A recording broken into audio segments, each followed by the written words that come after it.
My name's Anna, and if you told me that my whole world would shift from just one party, I'd have laughed. Yet, here we are. It was at my college buddy Jenna's birthday bash that I first ran into David. He had this easy charm about him, you know, the kind that could light up a dull room. We got talking over drinks, found out we both had a thing for old school rock and indie films, and just clicked. Never thought I'd meet someone tonight who'd know more about Tarantino movies than me. He chuckled, handing me a drink. Yeah? Well, prepare to be amazed, buddy. I shot back, the conversation flowing easier than I expected. Before we knew it, hours had passed, and we were still wrapped up in our chat, oblivious to the party dying down around us.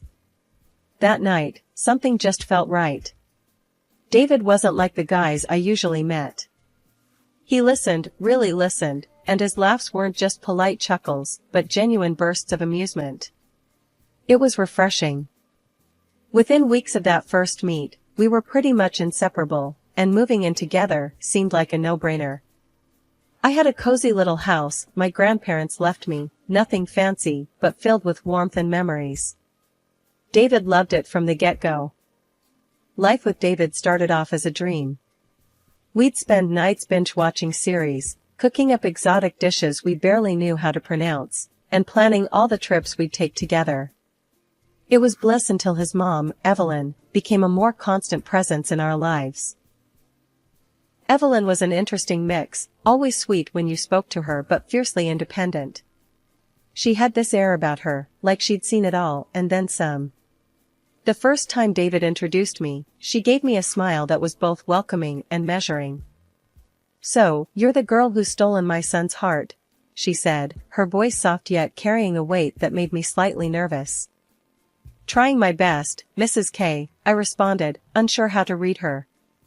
David had always been upfront about being close to his mom, and I respected that. But it was different, seeing it in action. He'd consult her on everything, from how we arranged the furniture to what we'd eat for dinner if she was around. It was a lot. "Mom knows best, Anna. You'll see, she's got a knack for these things," he'd say every time I raised an eyebrow at their dynamic. I tried not to let it bother me too much. After all, in every other way, David was the perfect partner, supportive, loving, and always making me laugh when I needed it the most. 2 years flew by in what felt like a blink, and David and I tied the knot. It was a simple ceremony, just family and close friends. Everyone said we looked like the perfect couple, and in that moment, I believed it too. We decided to stay in my house, the one I inherited from my grandparents. It had always felt like home to me, and David had fallen in love with its charm. Not long after our wedding, we found out I was pregnant. The news brought a new kind of joy to our lives, and when we shared it with Evelyn, her reaction was unexpectedly warm. "A grandchild, finally," Evelyn exclaimed, her usual reserved demeanor giving way to genuine excitement. "You'll see, children change everything." And change everything she did. Our daughter Lily was born on a chilly spring morning, her cries filling the room with the most beautiful sound either of us had ever heard. "She's perfect, Anna. Just perfect," David said, looking over at Lily with a kind of awe that melted my heart. The first few months were a whirlwind of diapers, late-night feedings, and more love than I thought possible. But as the dust settled and I tried to find a rhythm to our new life, I realized I was doing it almost entirely alone. Evelyn, despite her initial excitement, was conspicuously absent when it came to actual help. One afternoon, feeling overwhelmed, I called Evelyn, hoping she might want to spend some time with her granddaughter. "Evelyn, I was thinking, maybe you could come over and watch Lily for a few hours? Give me a chance to catch up on some sleep or run some errands?" I asked, trying to keep my tone light. "Oh, dear, I'd love to, but I'm just swamped this week." Evelyn's voice was apologetic, but I detected a note of dismissal that wasn't there before Lily's birth. "You're young, Anna. You'll figure it out." I did. I was taken aback, not just by her refusal, but by the implication that asking for help was a sign of weakness. When I told David about the conversation later, hoping for some support, his response only deepened my frustration. "Mom's right, Anna. She raised me mostly on her own, you know. We can manage, he said, not unkindly, but firmly. Yeah, but wouldn't it be nice to have some help? Your mom seemed so excited about Lily, I pressed, feeling the gap in our expectations widening. David shrugged, a gesture that spoke volumes. She was excited about being a grandma, not a babysitter. We'll be fine, Anna. Really. I loved him, and I loved Lily more than life itself, but I couldn't shake the feeling of isolation that crept in with each passing day. I was a marketer by profession, valued at my job, relied upon for my skills and creativity. Yet at home, I felt increasingly like I was expected to be a superwoman, capable of managing everything without falter. Life with a toddler was a beautiful chaos, but after 3 years of sleepless nights and endless days, the walls of our home seemed to close in on me. I needed a change of scenery, badly. That's when I got the idea for a family vacation to Italy. David, what do you think about taking a trip to Italy this summer? I asked one evening as we were cleaning up after dinner. Lily was at my feet, playing with her toys, blissfully unaware of my growing wanderlust. Italy, huh? David looked up, surprised, but intrigued. That sounds amazing, babe. Lily would love it too, her first big trip. Excitement bubbled inside me as I pulled up some travel blogs on my laptop, showing him pictures of the Amalfi Coast, Rome, and Venice. We could visit the beaches, see some historical sites, and just relax. It'd be good for us, don't you think? Yeah, absolutely. Let's do it, he agreed, his enthusiasm matching mine.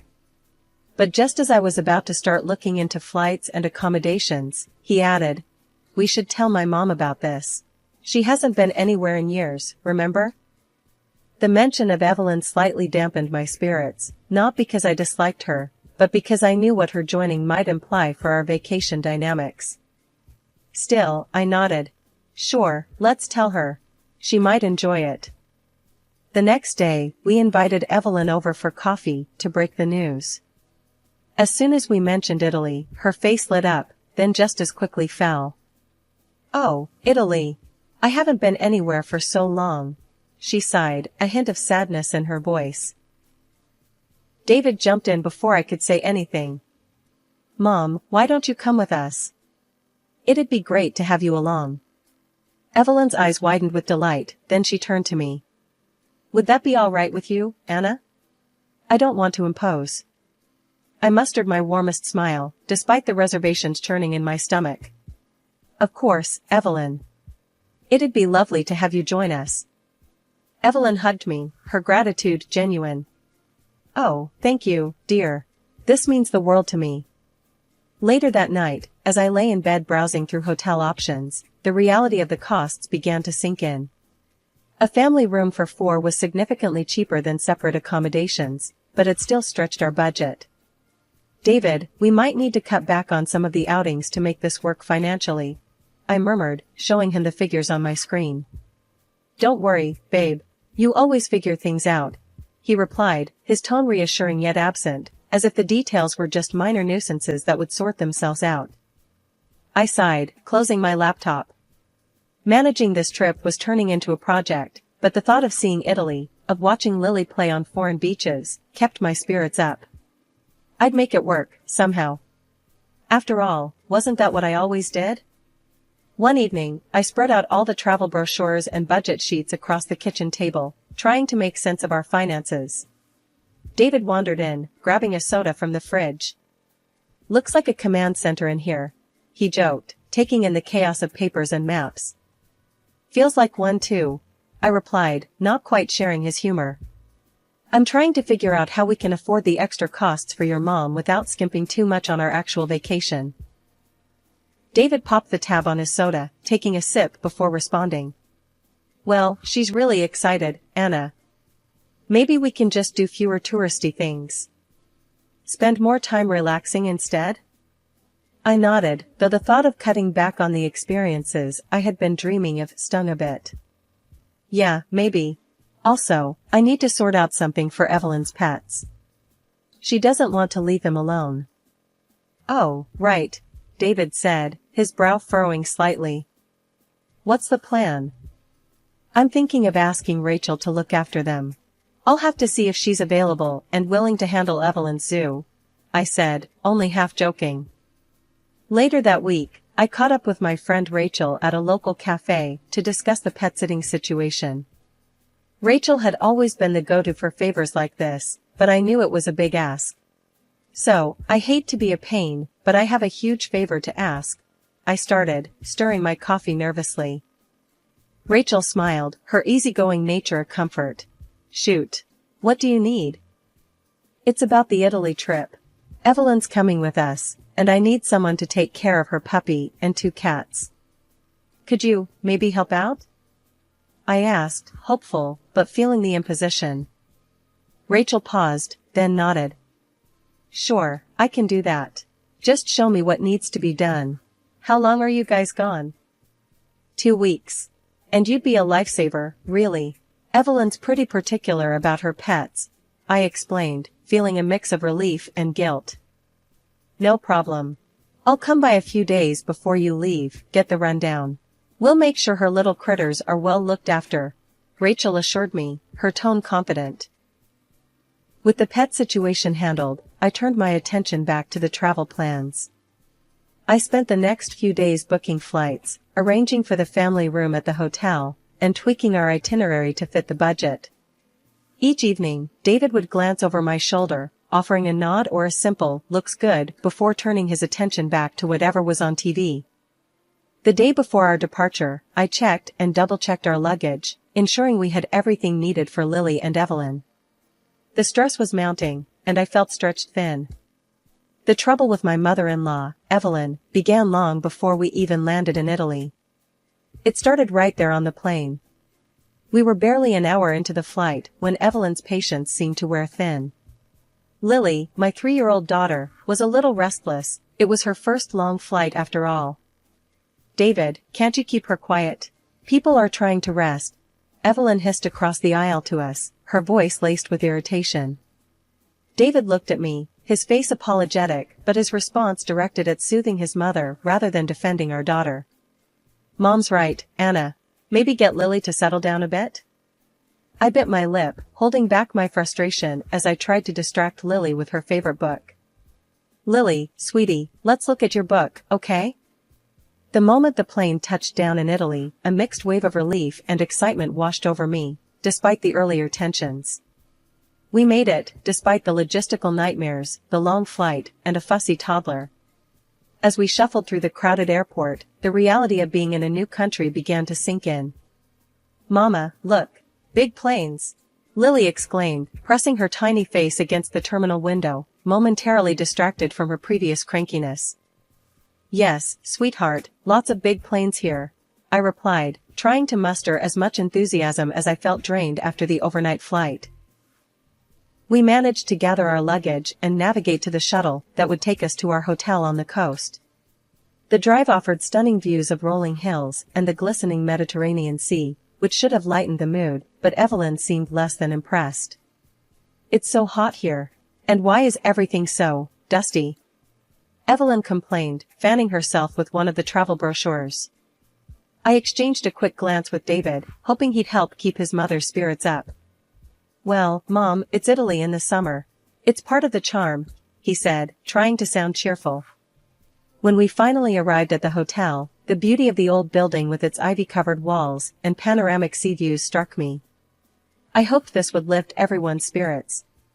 Here we are, I announced. Let's check in and get settled. The lobby was cool and inviting, a welcome respite from the heat. As we approached the front desk, I handled the check-in process, confirming our reservation for a family room. Evelyn peered over my shoulder as I spoke with the receptionist. Make sure we have separate rooms, Anna. I need my space, especially after that flight, she whispered harshly into my ear. I paused, taken aback by her tone. Evelyn, I booked a family suite. It's spacious, and I thought. I don't care what you thought. I told you I needed my own room, Evelyn interrupted, her voice stern. The receptionist, catching the tension, quickly interjected. I'm sorry, but we are fully booked at the moment. I can put you on a waiting list for a separate room, and we might have one available in a couple of days. Evelyn huffed, clearly not satisfied. Fine. I suppose I'll have to manage until then. We made our way to our suite, which was beautifully decorated and overlooked the sea. I thought it was perfect. Look at this view, Evelyn. It's not every day we get to see something like this. I tried to lighten the mood as we entered the room. Evelyn, however, was already inspecting the bedrooms, her displeasure evident. I guess it'll have to do. But I expect that separate room as soon as it's available, she stated, making no effort to hide her annoyance. Of course, Evelyn. I'll make sure of it, I assured her, feeling the tension rise. 2 days after we arrived in Italy, Evelyn finally moved into her own room. I breathed a sigh of relief, thinking maybe now we could all enjoy a bit of what this vacation was supposed to offer. But the tension didn't dissipate as I'd hoped, it just shifted. The very next morning, at breakfast with all the hotel guests milling around, Evelyn dropped another bomb. Lily, stop calling me grandma in public. It makes me feel old. Just use my name, she said sharply, right in front of everyone. Lily looked at me, her big eyes filling with confusion and hurt. I was floored. Evelyn, she's just a child. She's excited to be with you. I tried to keep my voice even, but the sting of her words bit deep. Evelyn waved a dismissive hand. I'm here to relax, Anna, not to play the doting grandmother. You need to respect that. My frustration mounted, but before I could respond, David chimed in. Mom's right, Anna. Let's just keep things light. We're on holiday. His words felt like a betrayal. Not wanting to make a scene, I swallowed my anger and nodded, though inside, I was reeling. The next incident came a few days later. I woke up to find both David and Evelyn missing. Confused, I asked the receptionist, who informed me that they had rented a car and gone out for the day. They hadn't even bothered to tell me or invite us. When they returned in the evening, arms laden with shopping bags filled with high-end fashion and jewelry, the exclusion felt deliberate. They were chatting and laughing, caught up in their own little world. Look at this, Anna, isn't it gorgeous? Evelyn flaunted a new necklace, the price tag of which could have funded our entire family's meals for days. I bit my lip, forcing a smile. It's lovely, Evelyn. David then showed off some of his new clothes, completely oblivious to my growing dismay. Got some great stuff today. That's when I noticed the logos.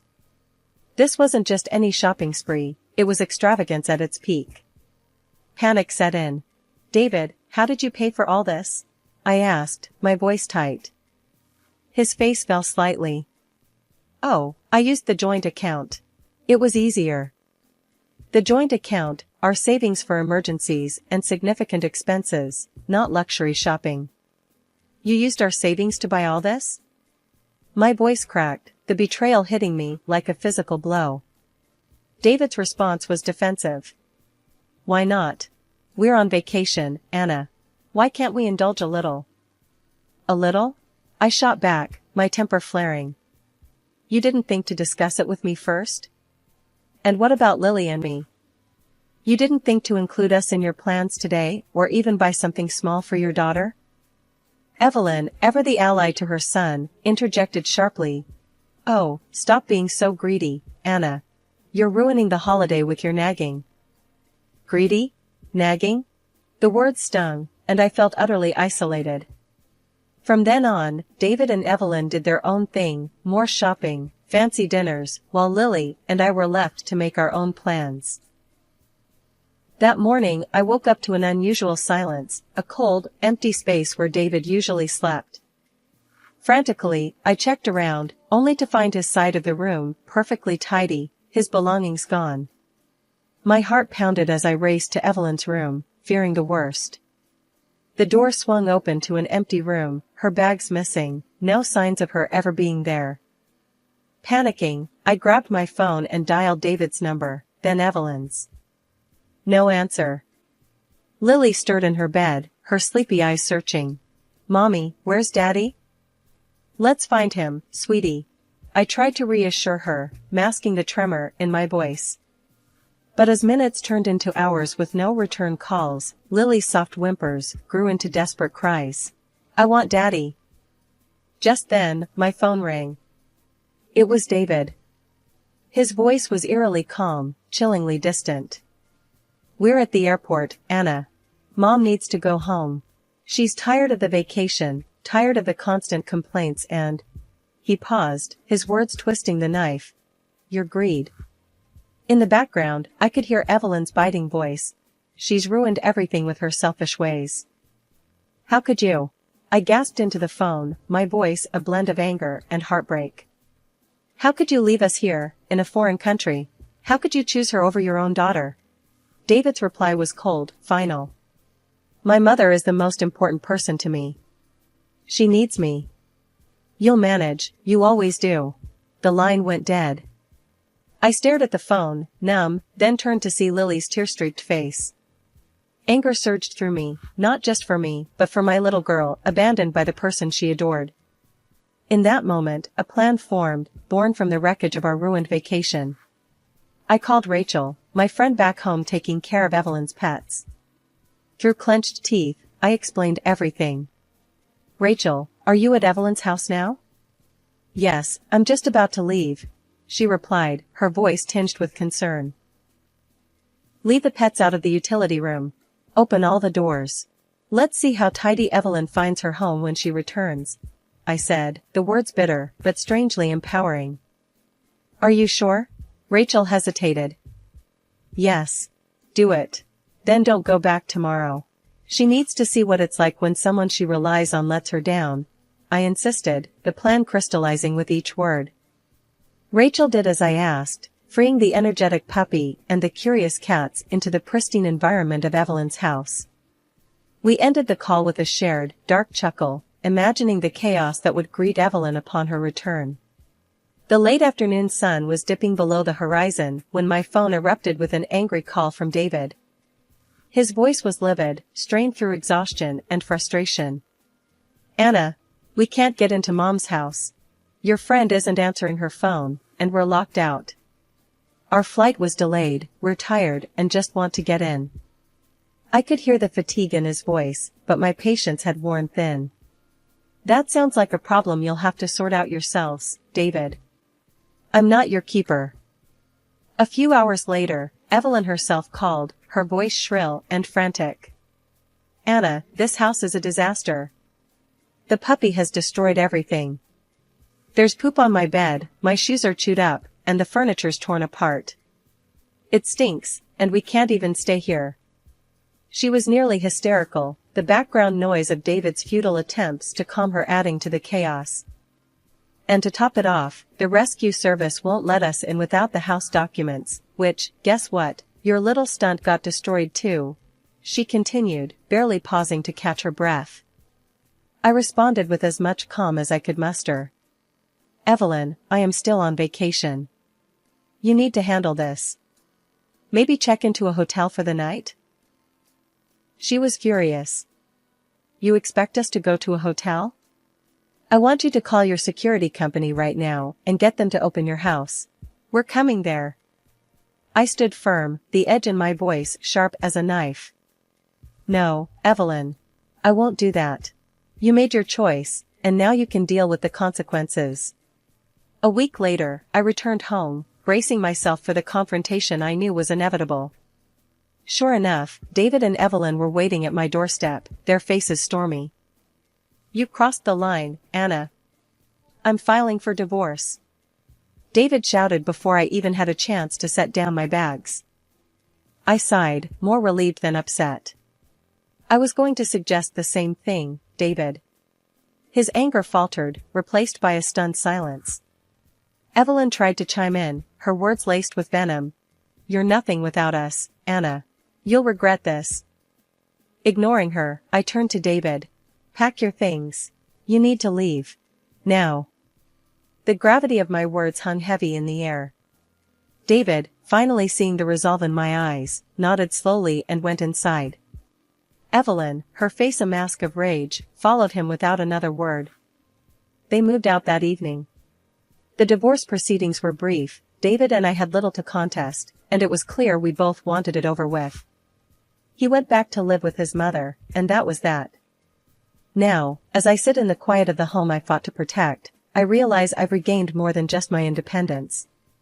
I've reclaimed my peace, my dignity, and a life where I no longer have to compromise my happiness for someone else's selfishness.